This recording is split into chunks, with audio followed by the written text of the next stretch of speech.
We'll also touch on the pulse of this administration as regards certain national developments.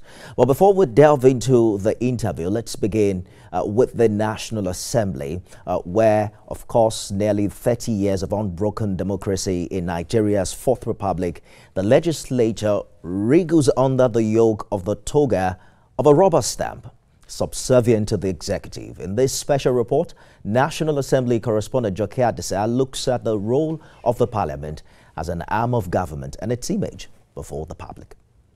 The legislature defines every democracy.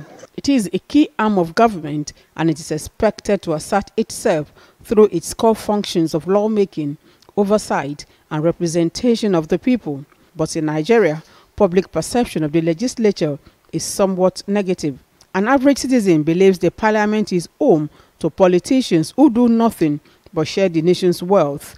The many scandals that have characterized the parliament, including the recent face-off between the president of the Senate, Godswill Akpabio, and the suspended Kogi State Senator Natasha Akpoti-Uduaghan, have caused a significant decline in public perception towards the institution. At no time did I ever attempt any sexual harassment. Injustice will not be sustained.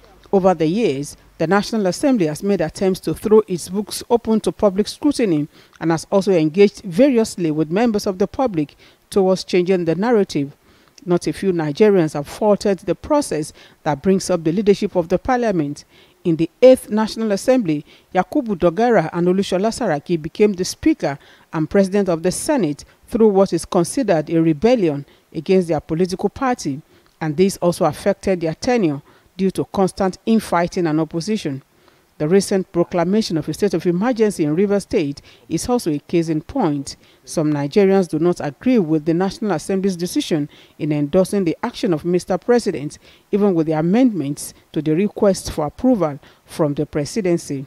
But there are those who believe not approving the proclamation might run contrary to a Supreme Court judgment. Yes, with us this week is Clement Jimbo is a member of the 10th House of Representatives. He tells me public tagging of the parliament as a rubber stamp is a mismatch.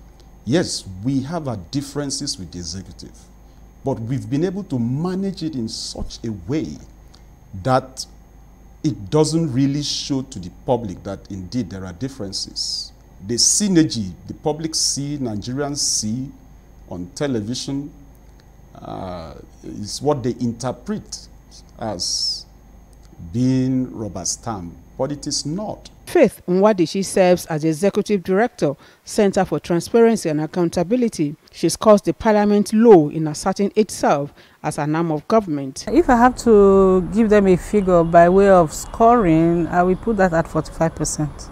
The legislature have not been that representative in the fact that if you look at the way they have engaged their representatives in pushing out bills and laws and policies that guide the country, it has not been very engaging.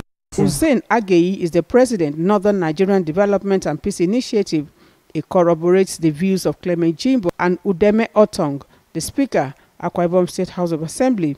These men say the parliament asserting itself as an arm of government does not necessarily have to translate to confrontation. It was not a rubber stamp because the National Assembly will not go against the ruling of the Supreme Court. I don't think any legislative arm of government is a rubber stamp. People are seeing our collaboration with the executive as we are not going there to fight. At a recent social media engagement by the Speaker of the House of Representatives with influencers, part of the recommendations was that the National Assembly should not only work towards wiping out the perception of a rubber stamp, but be more transparent, especially in allowing Nigerians know how members vote in any subject of national interest. To change public perception, citizens want the legislature to continue to engage more, be more transparent, and follow the rules in making the laws and taking decisions on their behalf. Joke Adisa, TVC News, Abuja.